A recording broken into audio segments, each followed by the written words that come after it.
الحمدللہ رب العالمین والصلاة والسلام علی رسول کریم محمد وعلی آلہ واصحابہ اجمعین۔ وقال اللہ تبارک وتعالی فی کلامہ المجید والفرقان الحمید۔ اعوذ باللہ من الشیطان الرجیم۔ بسم اللہ الرحمن الرحیم۔ محمد رسول اللہ والذین معه اشداء علی الکفار رحماء بینہم تراہم رکعا سجدا یبتغون فضلا من اللہ ورضوانا سیماہم فی وجوہہم من اثر السجود۔ وقال نبی صلی اللہ علیہ وسلم اصحابی کالنجوم بأیہم اقتدیتم اہتدیتم۔ وقال نبی صلی اللہ علیہ وسلم اللہ اللہ فی اصحابی لا تتخذوهم من بعدی غرضا۔ وقال نبی صلی اللہ علیہ وسلم لا تسبوا اصحابی او کما قال علیہ الصلوۃ والسلام۔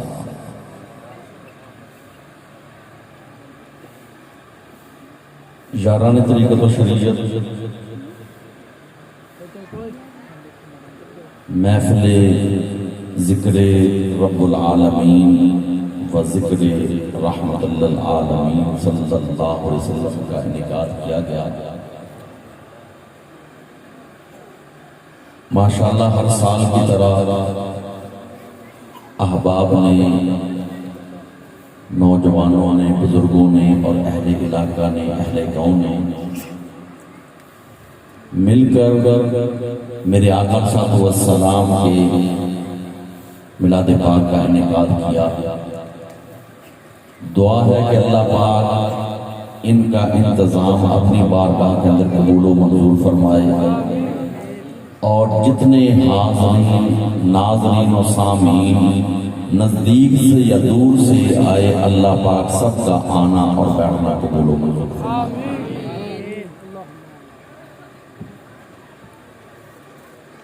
یہ سالانہ محفل پاک تقریباً 5 سالوں سے یا 6 سالوں سے ہو رہی ہر سال۔ میلاد مصطفیٰ کا موضوع بھی 1 سال تھا، اور 1 سال اس کے بعد معراج مصطفیٰ کا موضوع بھی تھا، اور 1 سال مولا علی پاک کے ولادت باصادت کا موقع تھا، رجب کا مہینہ تھا، اور اس سے قبل جو ہوا ذکر پاک کی فضیلت پر بیان ہوا۔ اس دفعہ محفل پاک کا جن احباب نے ٹائم لیا ہے، انہوں نے کہا کہ حضور کے اصحاب کی عظمت کے بارے میں کچھ باتیں بتائی جائیں، کیونکہ بدعقیدگی کا بیج کئی جگہ پر بہت بڑھ گیا۔ اس لیے ان احباب نے اس وقت ٹائم لیا محفل پاک کا، تو انہوں نے کہا کہ حضور کے اصحاب کی وہ عظمت اپنی طرف سے نہیں، وہ عظمت جو رب کا قرآن بیان کرے یا پھر جو فرمان مصطفیٰ بیان کرے، کیونکہ رب کا قرآن علم کا ایک سمندر ہے جس میں تلاش کرنے والے کی اپنی تلاش ہے کہ وہ تلاش کرتا گیا ہے، لیکن یہ ضروری ہے کہ تلاش کرنے والا نہ بینا نہ ہو، بینا ہو، نہ بینا ہو، یعنی اندھا نہ ہو اور کانا بھی نہ ہو، دونوں آنکھیں سلامت ہو، پھر رب کا قرآن اس کو توحید بھی ایسے بتائے گا کہ جس میں شرک کا شائبہ نہیں آتا، اور عظمت مصطفیٰ بھی رب کا قرآن ایسی بتائے گا کہ جس میں اور کوئی شامل ہو ہی نہیں سکتا، اور رب کا قرآن عظمت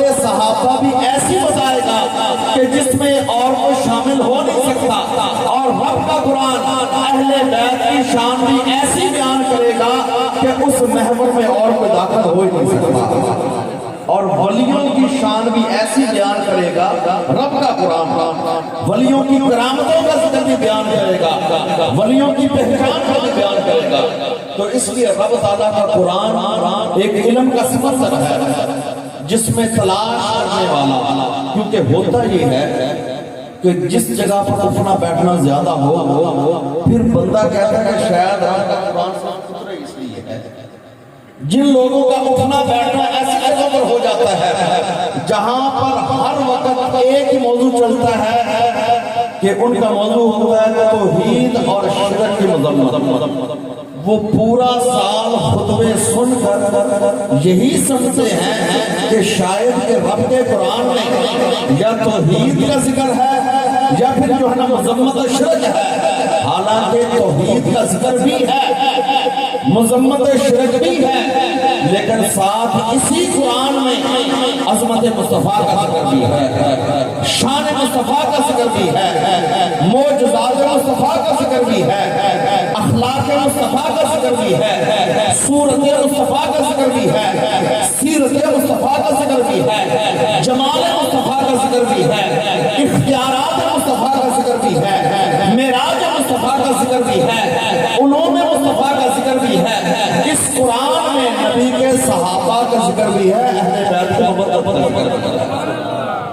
تو اس لیے رب تعالیٰ کے قرآن کو پڑھنے کے لیے دونوں آنکھوں کا صحیح ہونا لازمی ہے.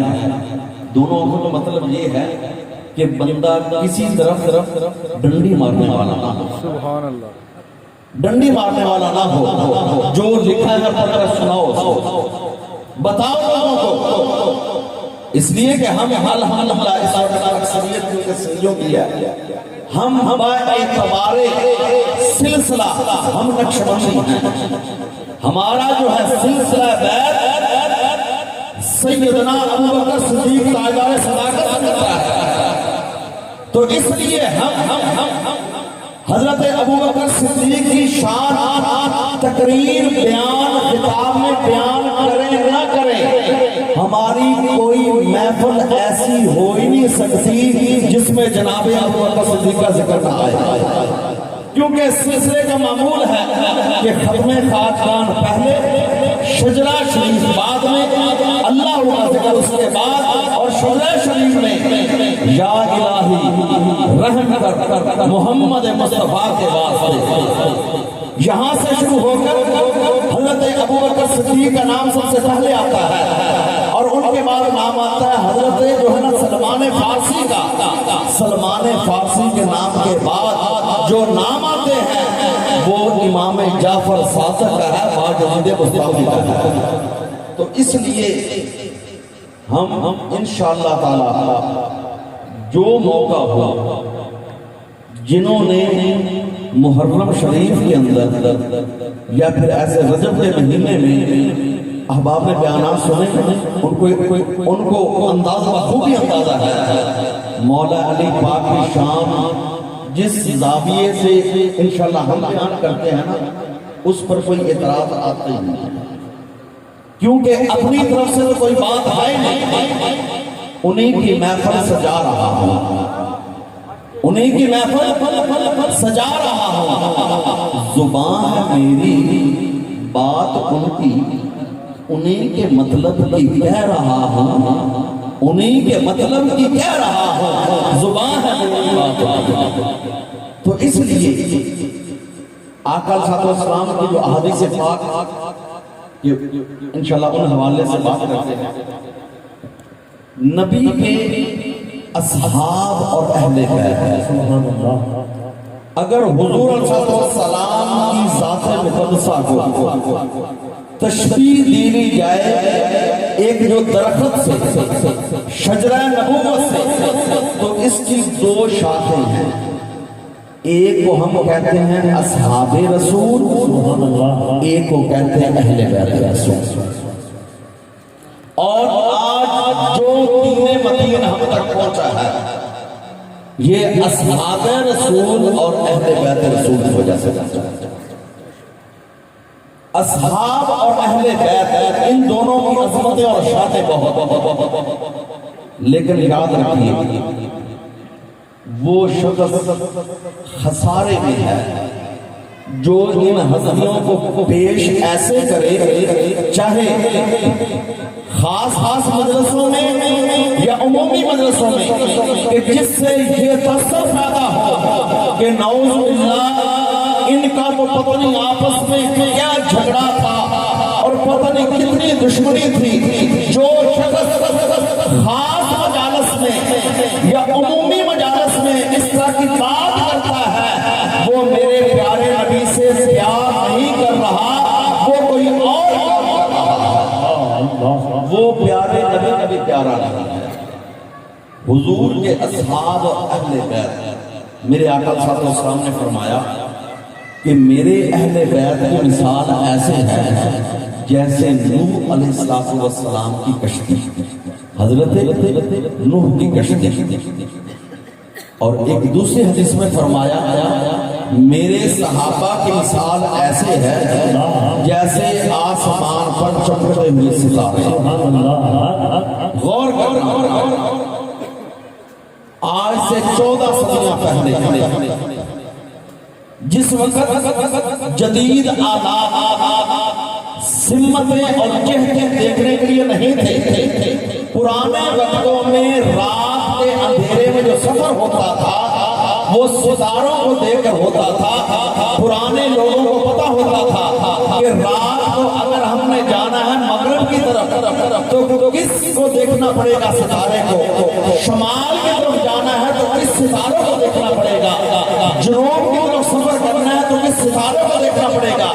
پرانے وقتوں میں کوئی جدید آلات نہیں ہوتے تھے۔ پرانے وقتوں میں رات کے اندھیرے میں سمت کا تعین کرنے کے لیے ستاروں کی ضرورت پڑتی تھی، اور سمندری اور دریائی سفر کے لیے کشتی کی ضرورت پڑتی تھی۔ میرے آقا صلی اللہ علیہ وسلم اپنی امت کو بتا رہے ہیں کہ اگر زمانے کی بد عقیدگی کی لہروں سے بچنا ہو، طوفانی لہروں سے بچنا ہو، تو اہل بیت کی محبت کی کشتی میں بیٹھ جانا اور مدینہ طیبہ تک پہنچنا ہے تو میرے صحابہ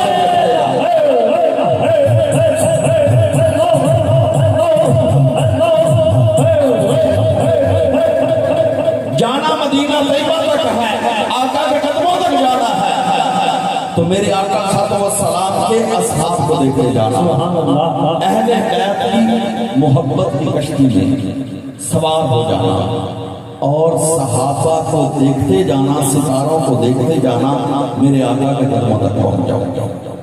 اور پھر اس کے اوپر جو حوالے کی جگہ پر، لیکن صحابہ اور اہل بیت کی محبت کی ایک عظیم مثال کہ اپنے بچوں کے نام جب بھی رکھے جاتے ہیں یا کسی کی یاد میں رکھے جاتے ہیں یا کسی سے پیار رکھے جاتے ہیں، اور ساری تاریخ چاہے اہل سنت نے لکھی ہے یا کسی اور نے لکھی ہے، کتابیں کہتی ہیں کہ مولا علی پاک کے سارے بیٹے تھے 14۔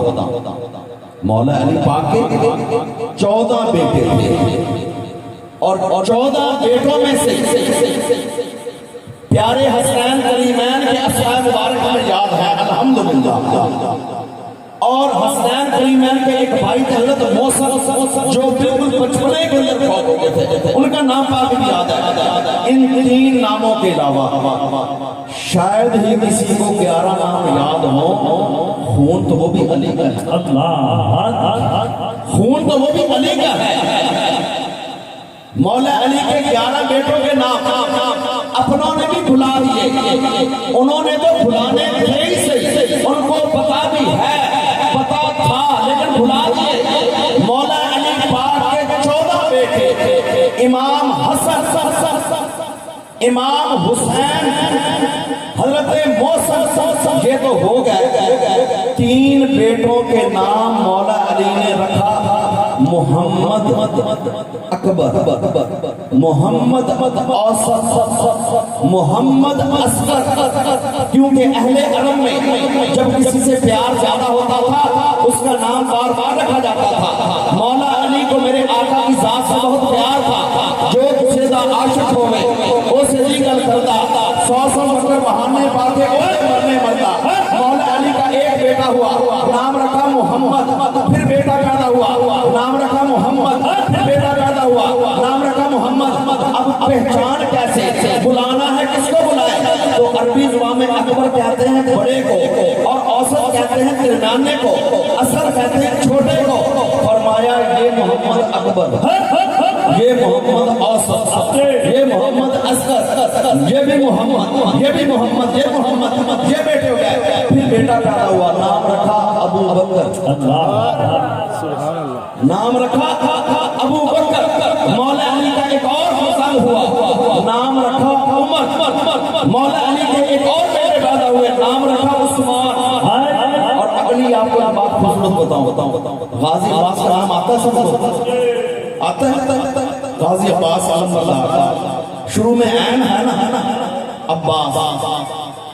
ان کی والدہ کا نام ہے فاطمہ بنت حزام، جن کو کہا جاتا ہے ام البنین. ام البنین عربی میں کہتے ہیں جو عورت مسلسل بیٹے جنے، ایک بیٹا پھر دوسرا بیٹا پھر تیسرا بیٹا، کہتے ہیں یہ تو پترا دی ماں ہے، دیگر ہے کوئی. ام البنین فاطمہ بنت حزام. فاطمہ بنت حزام کے حضرت عباس کا نام تو یاد ہے، ہونا چاہیے، ہمارا ایمان ہے، لیکن یاد رکھنا اسی فاطمہ اور اسی علی کا ایک بیٹا عثمان بھی ہے. عثمان، ادھر بھی عباس عین، ادھر بھی عثمان. عباس بھی انہی کا لگتے جگر ہے، ماں بھی ایک ہے باپ بھی ایک ہے، لیکن عثمان کا نام اپنوں میں بھی بھلا دیا، غیروں میں بھی بھلا دیا. تو اس لیے یہ میں اسماء مبارک اس لیے بتا رہا ہوں کہ پتہ چلے. آج تک کسی نے کسی دشمن کے نام پر نام رکھا؟ لوگ تو کہتے ہیں دشمن کے نام کا ہمسایہ بھی نہ ہو. تو نام کیوں رکھے جاتے ہیں؟ جہاں بہت زیادہ پیار ہو، جہاں بہت زیادہ پیار ہو، بہت زیادہ محبت ہو، وہاں ناموں پر نام رکھے جاتے ہیں. الیاذ باللہ، الیاذ باللہ، ثم الیاذ باللہ. اگر جناب حضرت ابو بکر صدیق اور جناب مولا علی مرتضیٰ حضور علیہ السلام کا وصال مبارک ہوا ہے سن 11 ہجری میں، سن 11 ہجری میں، اور مولا علی پاک کی شہادت ہو رہی ہے 40 ہجری میں. غور کیجیے، حضور کے پردہ فرمانے کے 30 سال تک، کتنا؟ 30 سال، 10 20 30 سال تک مولا علی پاک مدینہ میں رہے. حضرت ابو بکر صدیق کا زمانہ خلافت 2 سال 6 مہینے، حضرت عمر کا زمانہ خلافت 11 سال کچھ دن، حضرت عثمان غنی کا زمانہ خلافت 14 سال کچھ دن، اور مولا علی پاک کا اپنا 4 سال. اب دیکھیے 30 سال. ایک ہستی، کون ہستی؟ جس کے بارے میں آقا فرمائے کہ الحق ما علی، کہ علی حق سے جدا نہیں، حق علی سے جدا نہیں، حق علی سے جدا نہیں، علی حق سے جدا نہیں. بھلا یہ کیسے ہو سکتا ہے کہ وہ حق پر اور چپ رہ جائے؟ جن کے فرزند ارجمند مولا حسین باطل پر خاموش نہ رہ سکے، بھلا باپ کیسے چپ رہ سکتا ہے؟ اگر ہم نعوذ باللہ یہ کہتے ہیں کہ حضرت علی مدینہ میں چپ کر کے رہے، تو پھر علی کو تم نے شیر خدا نہیں مانا، بہادر نہیں مانا، جری نہیں مانا، ہمت والا نہیں مانا. نعوذ باللہ تم نے حضرت علی کو بزرگ بنا دیا. ہم کہتے ہیں علی حق پر، علی بہادر، علی حق پر، علی بہادر. تو اس لیے یاد رکھیے. اور اگلی بات، چلو حضرت علی کا تو ہو گیا پیار، امام حسن کا نام آتا ہے، امام حسن پاک، آپ کے جو فرزند ہیں ان میں ایک نام آپ کو یقیناً یاد ہوگا، حضرت قاسم، یاد ہے؟ حضرت قاسم میدان کربلا میں شہید ہوئے، انہی امام حسن کے ایک بیٹے کا نام ہے ابو بکر۔ یہ بات صرف میری نہیں، ہسٹری کی کتابیں پڑھ کر دیکھ لیجئے، اہل سنت کی بھی دیکھ لیں، دوسروں کی بھی دیکھ لیں۔ ہاں کوئی پردہ رکھے تو الگ بات ہے، کسی کو روٹیوں کا مسئلہ تو الگ بات ہے، کسی کی محبت کی لاکھ فیس مت ہوتی تو الگ بات ہے، لیکن میں اکثر کہتا ہوں کہ اگر مولا علی کے 14 بیٹوں کے نام اور امام حسن کے بیٹوں کے نام، امام حسین کے بیٹوں کے نام ہر مسجد میں بھی لکھے جائے، ہر امام باغ میں بھی لکھے جائے، پتہ چل جائے گا پیار بڑھتا ہے یا نفرت بڑھتا ہے۔ کوئی پردہ ڈالے تو الگ بات ہے، کوئی آنکھیں بند کرے تو الگ بات ہے۔ اللہ پاک کا قرآن کہتا ہے یہودیوں کا ایک کام تھا یکتمون ببعض الکتاب، کیونکہ پڑھا لکھا طبقہ اس وقت صرف یہودی جن کو لکھنا بھی آتا تھا پڑھنا بھی آتا تھا، تو ان سے جب پوچھا جاتا کہ آیا یہ جو تورات ہے اس میں آخری نبی کا ذکر ہے؟ تورات میں تھا کہ آخری نبی ہیں، ان کا نام احمد ہوگا، محمد ہوگا، تو یہودی کہتے اس آدمی کہتے آپ پڑھ کر دیکھ لو۔ جب وہ بندہ اگر پڑھنے والا ہوتا وہ خود پڑھتا تو جہاں پر حضور کا نام آتا وہاں ہاتھ رکھ لیتے، باقی حصہ پڑھا دیتے، اس حصے پر ہاتھ رکھ لیتے، اگر خود پڑھتے تو باقی عبارت پڑھ لیتے، اتنا حصہ چھوڑ دیتے۔ یہ کام یہودیوں کا تھا۔ تو امام حسن پاک کے بیٹے حضرت قاسم میدان کربلا میں شہید ہوئے، انہی امام حسن ابن علی کے ایک بیٹے کا نام ابو بکر، انہی امام حسن کے ایک بیٹے کا نام عمر۔ اس سے بھی اگلی بات، میدان کربلا کے شہیدوں کے نام 72 کوئی بتاتا نہیں، خطیب ہوں، علماء ہوں، ذاکرین ہوں، سارے اتنی بات کہہ کے آگے چلے جاتے ہیں کہ میدان کربلا میں 72 شہید ہوئے، کبھی ان 72 کے نام گنوا بھی دیا کرے، کبھی ان 72 کے نام 72 ان کے نام گنوا بھی دے۔ ان 72 میں شہید ہونے والوں میں اتنا تو بتایا جاتا نا کہ آپ کے ساتھ آپ کے اپنے گھرانے کے، اتنا بتایا جاتا ہے نا، وہ گھرانے والے کون تھے؟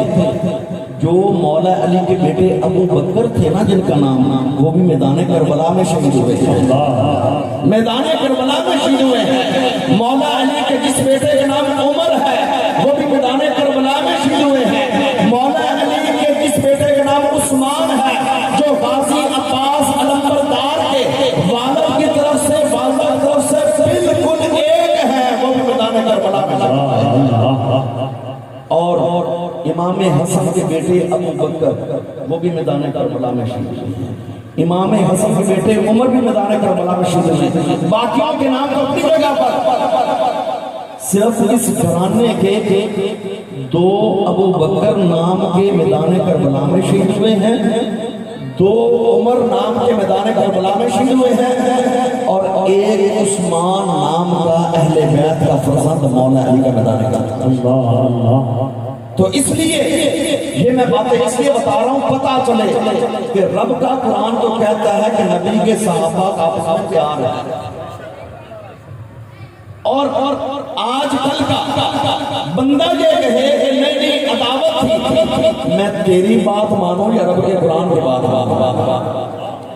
رب کا قرآن کہتا ہے ان کا پیار ہے، ان کی آپس میں محبتیں ہیں، کہ اللہ پاک کا قرآن کہتا ہے محمد رسول اللہ، میرے آقا صلی اللہ علیہ وسلم کا منصب رسالت بیان کیا کہ محمد صلی اللہ علیہ وسلم اللہ کے رسول ہے، اور ساتھ فرمایا والذین معہ، جو ان کے ساتھ رہنے والے ہیں، جو ان کی معیت میں ہیں، جو ان کے ساتھ وقت گزارنے والے ہیں، اشداء علی الکفار، جب سامنے کافر آتا ہے ان کی طبیعت سخت ہو جاتی ہے،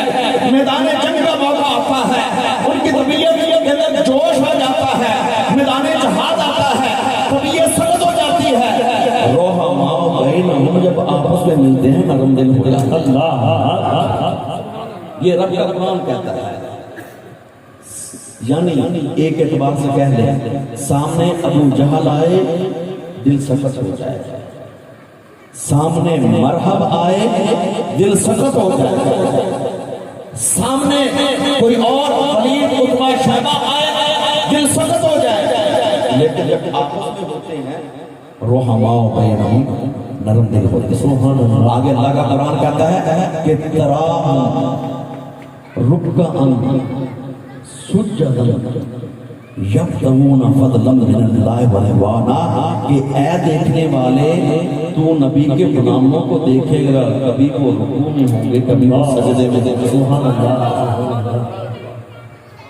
اور ایک دفعہ جنگ عروج پر، جنگ عروج ملک فارس کی، تو جاسوس بھیجا گیا کہ ذرا حالات پتہ کرو مسلمانوں کے فوجی کرتے کیا ہیں۔ جاسوس نے جا کر خبر دی کہ دن کے وقت وہ مجاہد نظر آتے ہیں، رات کے وقت راہب نظر آتے ہیں، یعنی ان کی راتیں اللہ پاک کے حضور رکوع سجدے میں گزرتی ہیں۔ دن کے وقت اسے اتنا پتہ چلتا ہے کہ ان کو تلوار چلانے کے علاوہ کوئی کام نہیں آتا، لیکن جب رات ہوتی ہے ان کا تعلق اللہ اتنا مضبوط ہو جاتا ہے کہ کبھی وہ رکوع میں ہوتے ہیں، کبھی وہ سجدے میں ہوتے ہیں۔ تراہم، یہ اللہ کا قرآن کہہ رہا ہے، تراہم تراہم، اے دیکھنے والے تو ان کو دیکھے گا، تراہم تو ان کو دیکھے گا، رکعاً رکوع میں، وسجداً اور سجدے میں۔ کیوں؟ وجہ یبتغون فضلا من اللہ ورضوانا، وہ اللہ کے فضل کو تلاش کرتے ہیں، اس کی رضا کو تلاش کرتے ہیں۔ سبحان اللہ، سبحان اللہ۔ اللہ کے فضل کو اور اس کی رضا کو تلاش کرتے ہیں۔ اور آگے فرمایا سیماہم فی وجوہہم من اثر السجود، دیکھنے والے ان کے سجدے ایسے بیکار نہیں جاتے، تو ان کے چہروں پر سجدوں کے آثار بھی دیکھتے ہیں۔ یہ رب کا قرآن نبی کے صحابہ کی شان بیان کرتا ہے کہ جو حضور کے ساتھ ہیں، والذین معہ، جو حضور کے ساتھ ہیں، اشداء علی الکفار رحماء بینہم تراہم یبتغون فضلا من اللہ ورضوانا سیماہم فی وجوہہم اثر السجود۔ اور ایک دوسری جگہ پر اللہ پاک فرمایا قرآن حکیم کے اندر، رضی اللہ عنہم ورضوا عنہ، صیغہ ہے ماضی کا، راضیہ صیغہ ہے ماضی کا، اللہ ان سے راضی ہو گیا، اللہ ان سے راضی ہو گیا۔ اور چاہے مسلکن ہو بریلوی، دیوبندی، اہل حدیث، اہل تشیع، سب کا عقیدہ ہے کہ رب کا قرآن سچا، رب کے قرآن میں تبدیلی نہیں ہے، قول محمد قول خدا، فرمان نہ بدلا جائے گا، بدلے کا زمانہ لاکھ مگر قرآن اچھا، قرآن کی آخری آیت جب حضور دنیا سے تشریف لے گئے، کیا اس کے بعد قرآن اترا؟ قرآن تو اترا میرے آقا صلی اللہ علیہ وسلم جب اس دنیا میں ظاہری حیات میں ہے، اور قرآن کہتا ہے رضی اللہ، اللہ ان سے راضی ہو گیا، اللہ ان سے راضی ہو گیا۔ اب ربیع الاول کا مہینہ 11 ہے، سرکار دنیا سے تشریف لے گئے، رب کے قرآن نے سند جاری کر دی کہ اللہ نبی کے صحابہ پر راضی ہے، میں رب کے قرآن کی بات مانوں یا تیرے ہنسنے ہنسانے کی بات کو مانوں؟ محض اپنے مقتدیوں کو خوش کرنے کے لیے یا داد لینے کے لیے یا اپنی فیس پکی کرنے کے لیے نبی کے صحابہ پر زبان کھولنا، میں رب کا قرآن مانوں یا تیری بات مانوں؟ رب کا قرآن کہتا ہے رضی اللہ، اللہ راضی ہو گیا، ماضی اللہ راضی ہو گیا۔ اب کیا جب اللہ راضی ہو گیا تو کیا اس کے بعد پھر ناراض ہو گیا؟ اللہ یاد اللہ، جب اللہ راضی ہو گیا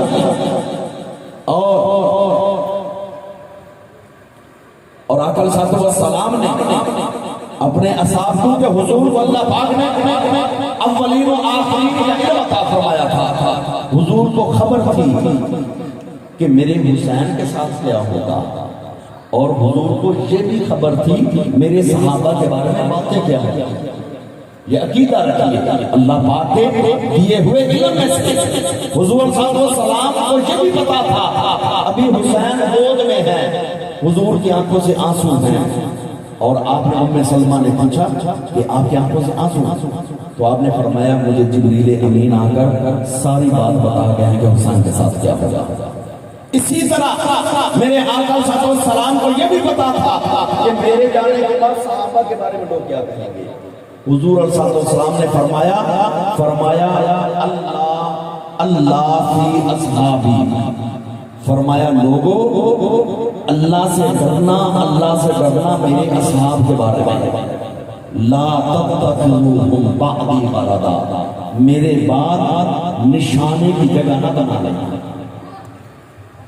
غرضا عربی میں کہتے ہیں وہ جگہ لکڑ یا پتھر جہاں پر نشان لگا کر پھر تیر اندازی کی جائے کہ میرا تیر جا کر لگتا ہے کہ نہیں. حضور نے فرمایا میرے صحابہ کو اپنے تیر مارنے کی جگہ نہ بنا لینا.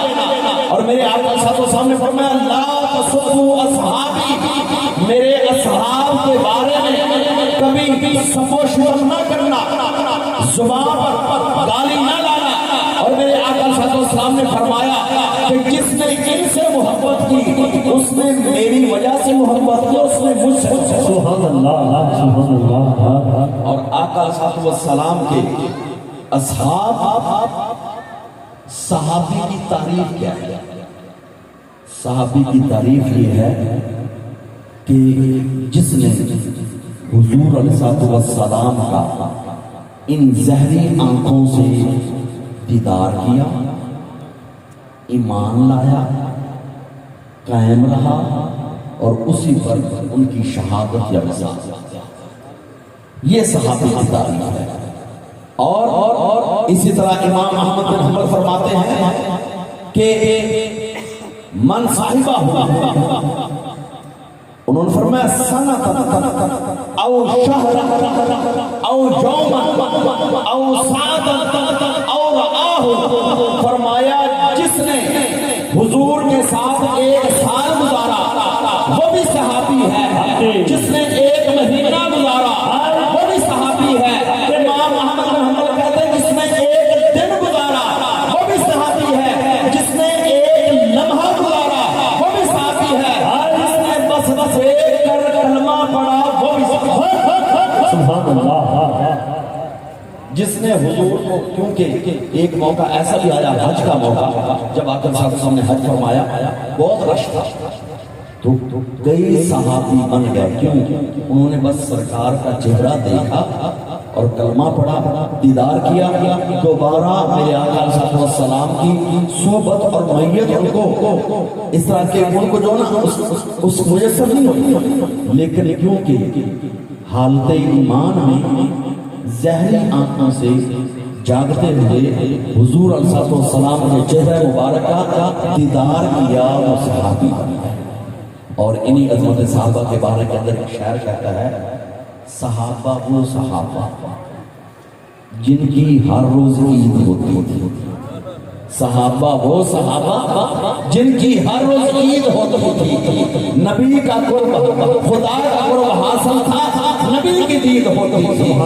صحابہ وہ صحابہ جن کی ہر روز عید ہوتی تھی. ہماری عیدیں جو ہے کبھی کبھی خوش قسمت ہیں حضور کے اصحاب فجر پڑھتے مسجد نبوی میں نماز بھی ہو جاتی، ساتھ عید بھی ہو جاتی. ظہر پڑھتے میرے آقا صلی اللہ علیہ وسلم کی معیت میں نماز بھی ہو جاتی، ساتھ عید بھی ہو جاتی. عصر پڑھتے میرے آقا صلی اللہ علیہ وسلم کی ابتدا میں نماز بھی ہو جاتی، عید بھی ہو جاتی. مغرب پڑھتے میرے آقا صلی اللہ علیہ وسلم کے پیچھے کھڑے ہو کر تو ان کی نماز بھی ہو جاتی، عید بھی ہو جاتی. عشاء پڑھتے نماز بھی ہو جاتی، عید بھی ہو جاتی. اور آقا صلی اللہ علیہ